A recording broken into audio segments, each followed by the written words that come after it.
Ante todo quiero decir dos palabras. Una de felicitación.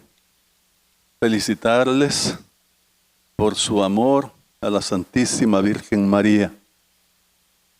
Felicitarles por tenerle como patrona en esta iglesia tan hermosa, tan bella, dedicada precisamente a Nuestra Señora. Y felicitarles por estar celebrando sus fiestas, su novena. En segundo lugar, una palabra de agradecimiento. Quiero agradecer, en primer lugar, a mis hermanos sacerdotes, redentoristas, por la misión, por estar con nosotros, por su entrega, su generosidad, su testimonio, su bondad. Y no de hoy, sino de tanto tiempo. Agradecerles de corazón. Y agradecer en ellos todo lo que se ha hecho.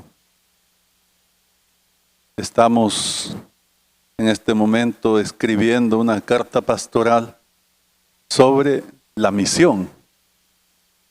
Y aunque tiene como objetivo dar ánimo para la misión que debemos llevar adelante, también hacemos una mirada retrospectiva y encontramos tantos ejemplos hermosísimos de nuestros hermanos misioneros desde la colonia, desde que vino la fe hace 500 años. Y un hito importante de la misión en nuestro país es sin duda la que ha llevado adelante la familia redentorista. Entonces les agradecemos mucho. Agradecemos a los hermanos que están en el seminario, que también trabajan ya en la pastoral. Y aprovecho para agradecer a los pasionistas también, a todos los que trabajan en esta iglesia particular de San Salvador. Que Dios les pague. Y en tercer lugar, quiero decir una palabra sobre la fiesta que estamos celebrando, porque es la homilía. Como decía al comienzo de la Santa Misa, este día ha querido el Señor que celebremos la solemnidad del nacimiento de San Juan Bautista, que normalmente se hace el día de mañana, pero este año se adelanta, porque mañana celebraremos la solemnidad del Sagrado Corazón de Jesús.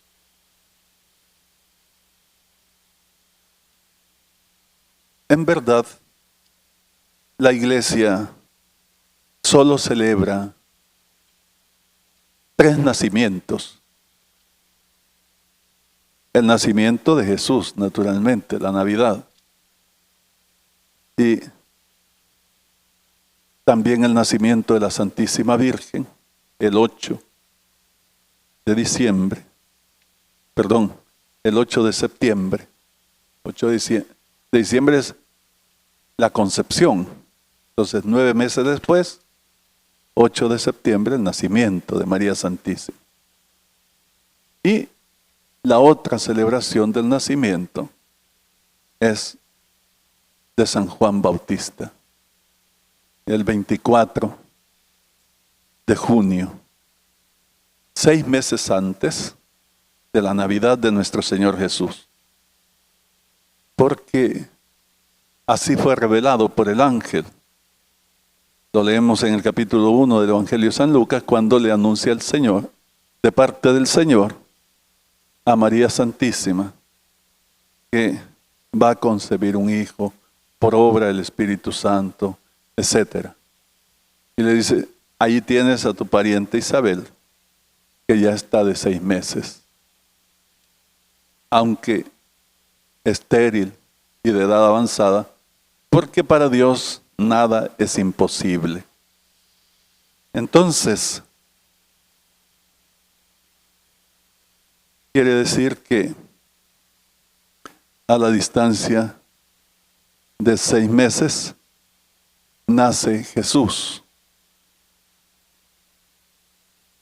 Y si Jesús nace el 24 de diciembre, contando 6 meses atrás, estamos en el 24 de junio.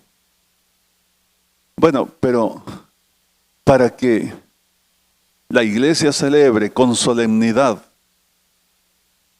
el nacimiento de San Juan Bautista, y solamente el suyo, entre todos los santos, además, como hemos dicho, del nacimiento de Jesús y de María Santísima. Entonces, esto nos indica que es un gran santo, porque normalmente la iglesia celebra el día de la muerte, desde el martirio de los primeros que entregaron su vida por Cristo, los mártires de Roma. Se señalaba ese día del martirio como el día de su fiesta, de su memoria, su recuerdo. Dies natalis, dicen en latín. Quiere decir el día en que nacen para Dios. Es el día de su muerte. Entonces, en el caso de San Juan, lo celebramos también, ciertamente. El 29 de agosto es el día de la muerte de San Juan, nacimiento para el cielo. Pero además celebramos su nacimiento. Y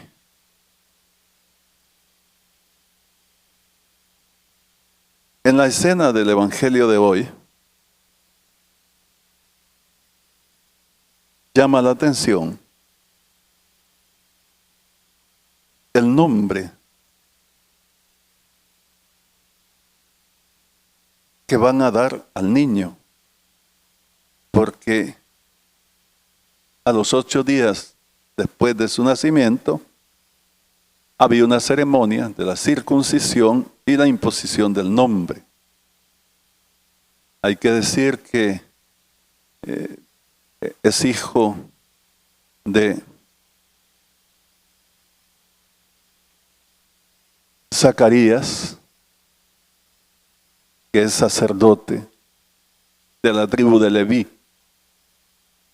El sacerdocio mosaico era por herencia. Entonces, hijo de Zacarías, que es de la tribu de los sacerdotes. Y, como ya hemos dicho, Isabel, pariente de María, prima de María.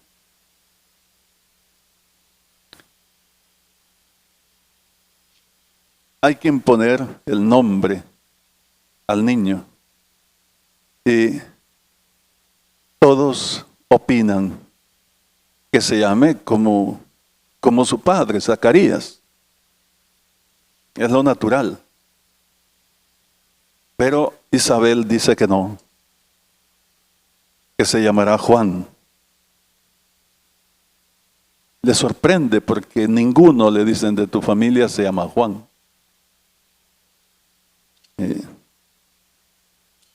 Y entonces le preguntan por señas a Zacarías que desde el anuncio del ángel, precisamente cuando ofrecía el sacrificio del incienso en el Santo Santísimo, Santorum, en el lugar más santo del templo, como sacerdote de Dios, el arcángel San Gabriel le anunció el nacimiento de Juan, su hijo.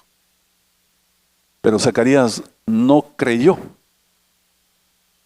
le faltó fe, dudó, sabiendo que su esposa es anciana y estéril. Y entonces quedó mudo por esa falta de fe. Y parece que también sordo, porque dice el texto que por señas le preguntaban cómo quería que se llamara su hijo. Y él pide una tablilla y escribe: Juan es su nombre. Y entonces se le suelta la lengua. Juan, ¿qué significa Juan? ¿Y qué significa Zacarías? Zacarías significa Dios recuerda o recordado de Dios. Es un nombre bonito, es un nombre hebreo que es maravilloso pensar que Dios se recuerda de una persona, ¿no? Que te tiene en mente Dios, que Dios piensa en ti, que te conoce, que tiene tu recuerdo. Eso significa Zacarías.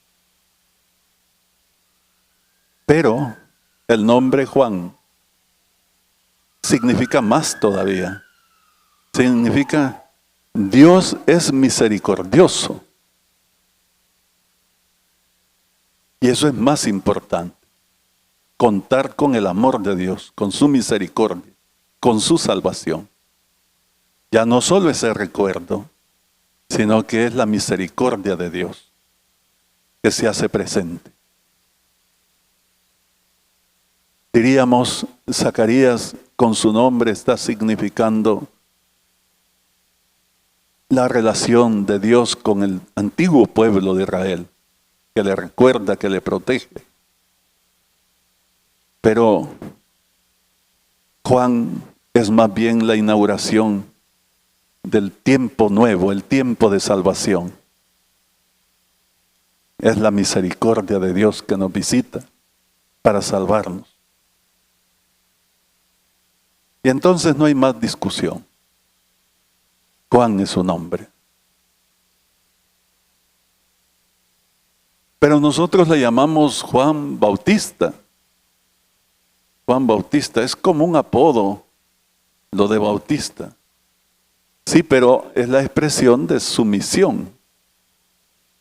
Porque la misión de el Bautista, la misión de Juan, será preparar los caminos del Señor. Así como lo ha dicho el profeta Isaías, que las colinas se abajen, que los valles se eleven, para que el camino del Señor sea expedito, sin dificultades. Es que el Señor viene. Esa es la misión del Bautista.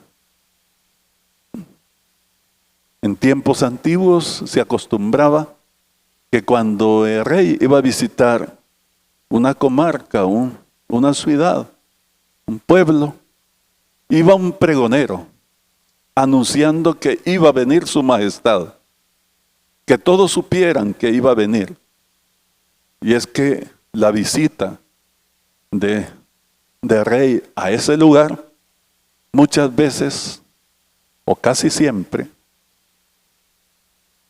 significaba que el rey iba a favorecer ese lugar, alguna cosa iba a hacer de beneficio, iba a dejar algo para bien de aquel lugar. Entonces todos se alegraban porque venía el rey y había que preparar su camino para que su carroza no tuviera dificultad en entrar, etc. Es delicadeza, es atención. Pues bien, ahora viene el Rey de Reyes y es necesario preparar su camino. Y no de manera material, sino espiritual.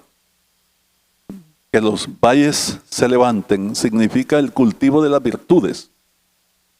Y que las colinas se disminuyan, se abajen, significa bajar al pecado, disminuir o erradicar la soberbia, la maldad, el egoísmo, el desenfreno, la violencia. Eso significa, para ser dignos del Señor que viene. Y eso fue lo que hizo el Bautista. Esa es su misión.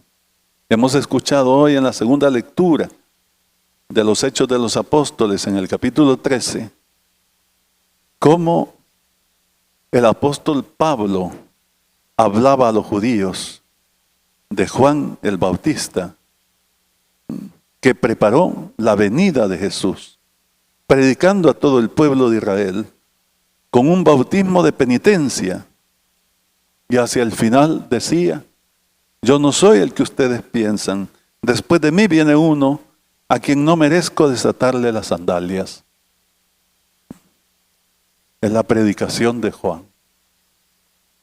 Él desde pequeño, desde antes de nacer, se llena del Espíritu Santo con la visita de Jesús todavía en las purísimas entrañas de María. Y cuando nace, crece, se retira al desierto a hacer penitencia y oración. Y luego viene para esto, para predicar la conversión, para que el pueblo se prepare para recibir al Señor que trae la salvación a todos. Y en el Jordán bautiza. Eso es muy significativo, que en el Jordán bautice. Acordémonos cuando el pueblo hebreo entró a la tierra prometida, lo hizo pasando el Jordán. Y allí, al pasar el Jordán, tuvo lugar una escena muy significativa. Moisés ya había muerto. Es Josué, el caudillo ahora, que introduce el pueblo a la tierra prometida pasando el Jordán. Y entonces les dice: ustedes son libres de seguir a Yahvé Dios o los ídolos de los pueblos paganos. Mi familia y yo serviremos al único Dios verdadero, a Yahvé, que nos ha sacado de Egipto y nos da esta tierra en posesión. Y el pueblo aún contestó: lejos de nosotros servir a ídolos paganos. Serviremos al único Dios verdadero. Josué sabía que era un pueblo duro para obedecer, de dura cerviz, que posiblemente no iba a cumplir. Por eso aprovecha el momento para que se comprometa, para que vuelva, por así decir, a hacer el compromiso de la alianza, renueve su alianza con el Señor.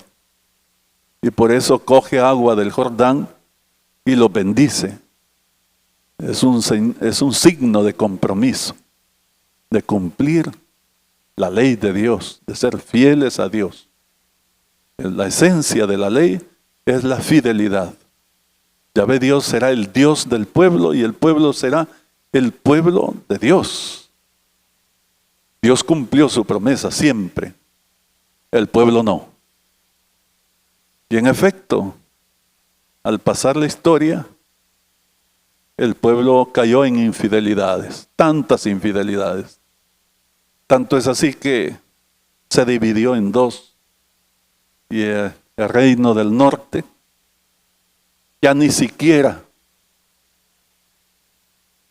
visitó al Señor en Jerusalén, en el templo, sino que construyeron su propio templo en su capital, Samaria.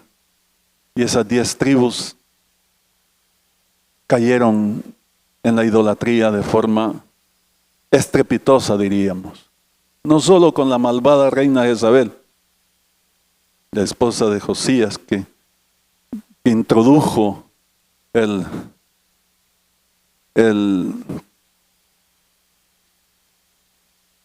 la idolatría, el culto a los Baales, haciéndolo oficial, matando a los profetas de Yahvé y a los sacerdotes de Yahvé. Persiguió a Elías, no lo pudo matar porque Dios lo protegió. Pues bien, pero los sucesores de estos reyes también fueron idólatras. El pueblo fue idólatra, fue infiel. Entonces vino como consecuencia la invasión asiria, que aniquiló a muchos y otros los llevó cautivos y desaparecieron esas 10 tribus. Solo quedó Judá, la tribu de Judá y la de Benjamín. Este es el pueblo de Israel. ¿Por qué? Por causa de la idolatría. Pero este pueblo, el resto que quedó, este reino del sur, ¿sí fue fiel a Dios? Tampoco. Cayó en infidelidades. Adoró los ídolos. Pero con la predicación de los profetas, pues se acercaba un tanto a Dios. Y en esa lucha también fue exiliado más tarde, en el siglo V de Cristo. Va a ir a Babilonia 70 años en el exilio, pero se arrepiente de su pecado, pide perdón. Y Dios le hace volver, le concede la gracia de volver a su país y a su ciudad de Jerusalén. Entonces, todo esto es lo que ha vivido el pueblo, para decirlo pues en forma general, altos y bajos, tropiezos, infidelidades. Ahora viene Cristo y el Bautista les dice, aquí, donde Josué les hizo comprometerse a cumplir la alianza con fidelidad, aquí arrepiéntanse de su pecado, cambien de vida, conviértanse. Y entonces el pueblo hizo fila para bautizarse. Y oyendo la predicación de Juan, se arrepentían, se convertían. Y por eso se sumergían en el agua del Jordán, para significar que su pecado merece muerte. Y es que cuando alguien entra al agua siente que se ahoga, que se muere por un momento. Y cuando sale del agua y llena sus pulmones de aire de nuevo, siente que vuelve a la vida. Entonces, el pecado es muerte, pero el arrepentimiento, el perdón, la gracia, la salvación es vida. Todo eso significa que en el Jordán esté predicando este hombre tan auténtico, tan fiel a Dios, austero, un verdadero profeta. El pueblo se convirtió en gran medida en el Jordán. Y entonces se le llamó el Bautista. Ahora bien, amadísimos hermanos y hermanas,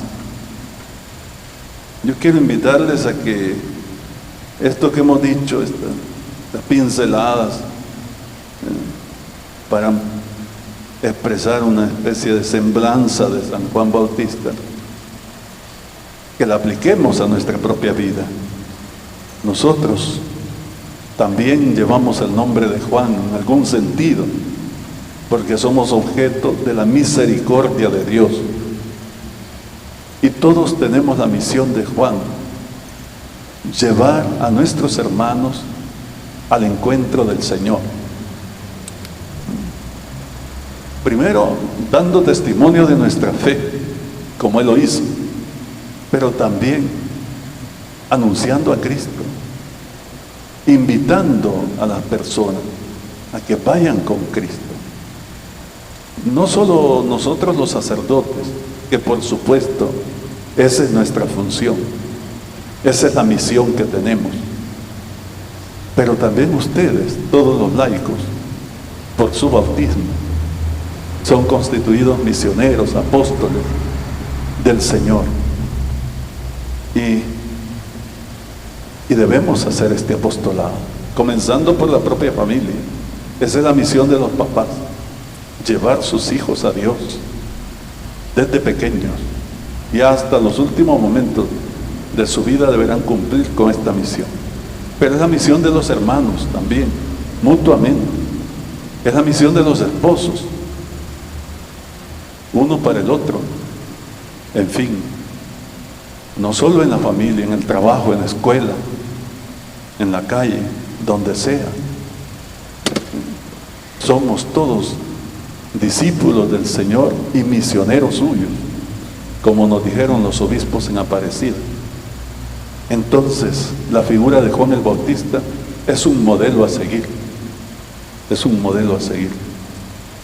Y el bautismo que él predica también es para nosotros, en el sentido de renovar nuestra fidelidad a Dios.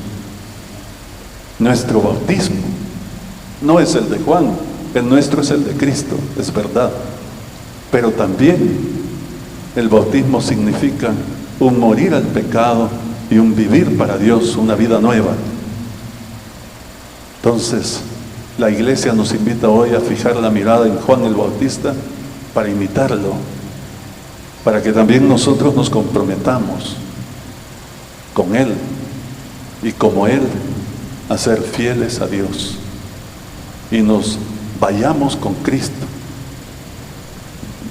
Juan el Bautista fue además un maestro y como maestro tuvo sus discípulos, pero no le interesaba su propia persona, su fama, que lo siguieran, que lo aclamaran. No, le interesaba que Cristo sea amado, seguido por los demás y que en él encuentren salvación.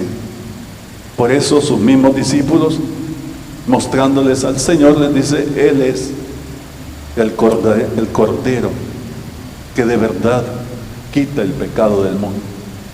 Vayan con él. Y se fueron con Jesús. Da testimonio el mismo San Juan Evangelista, era uno de ellos. Es hermoso. Entonces nuestra misión es doble: llevar a los demás a Cristo.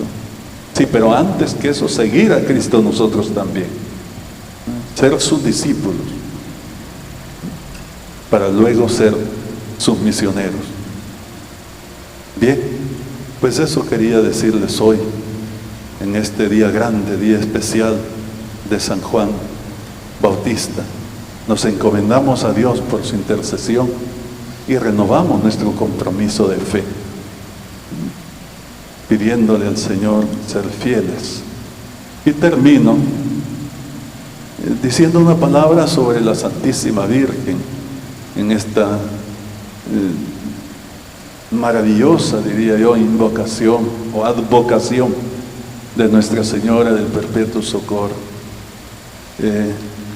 Ustedes conocen mucho esta devoción, naturalmente, son de esta parroquia, etcétera, y los padres les han enseñado. Pero yo quisiera traer a la memoria algún punto así muy breve sobre esta bellísima estampa de Nuestra Señora del Perpetuo Socorro, y también por las personas que nos están siguiendo en sus casas. Y le vamos a pedir de la cámara que nos enfoque la estampa, el icono de la Santísima Virgen, y todos ojalá pudiéramos verlo. Los padres lo saben de memoria, pero bueno, entonces yo no quiero hacer el estudio o mencionar el estudio de cada cosa, lo que significa, que es bellísimo, pero yo quiero sencillamente decir en general lo que significa y lo que deberíamos pensar al nomás que vemos la imagen de la Santísima Virgen. Es que el niño Dios ha visto a los ángeles, San Miguel y San Gabriel, mostrándole los signos de su pasión. San Miguel la esponja y San Gabriel la cruz, los clavos, y entonces él va con María. Es como una reacción natural de miedo, de temor, y busca el regazo de María, y ella lo acoge con sus dos manos. Tanto es así que una de las sandalias casi se le pierde en su estampida, en su buscar el seno de María. Y entonces la Santísima Virgen lo acoge, como hemos dicho, con tanta ternura. Y coge con su mano las dos manos de Jesús, protegiéndole. Y es significativo que los ojos, la mirada de la Santísima Virgen está con nosotros. El niño Dios está viendo el ángel, pero ella nos está viendo a nosotros, porque ella protege a su divino Hijo, pero también nos protege a nosotros. Por eso es Nuestra Señora del Perpetuo Socorro. Y es que nosotros también tenemos que pasar momentos difíciles, tenemos que llevar la cruz, esa cruz que tiene el arcángel San Gabriel. Es la cruz de Cristo, pero nosotros participamos de esa cruz. Y entonces debemos buscar a María. Y esa actitud de Jesús, niño, de buscar el refugio de María, debe ser la actitud nuestra. Entonces yo quiero invitarles a que siempre que vengamos a esta iglesia, fijemos la mirada en esa escena y la meditemos y la apliquemos a nuestra vida. Este ícono antiguo, bizantino, que gracias a San Alfonso y a los hijos de San Alfonso lo tenemos en todo el mundo. Y en este mundo occidental es el único ícono que yo sepa tan venerado de la Santísima Virgen. Porque es una estampa de origen oriental, donde allá abundan y no tienen imágenes tridimensionales como nosotros las tenemos. Pero Dios ha querido en su providencia que también nosotros tengamos esta estampa. Hagámosla nuestra. Llevémosla en el corazón y en la mente. Y sobre todo, hagamos lo que el niño Dios está haciendo. Ir a los brazos de María. Cogernos de la mano de María. Entonces, no vamos a fracasar. No vamos a fallar.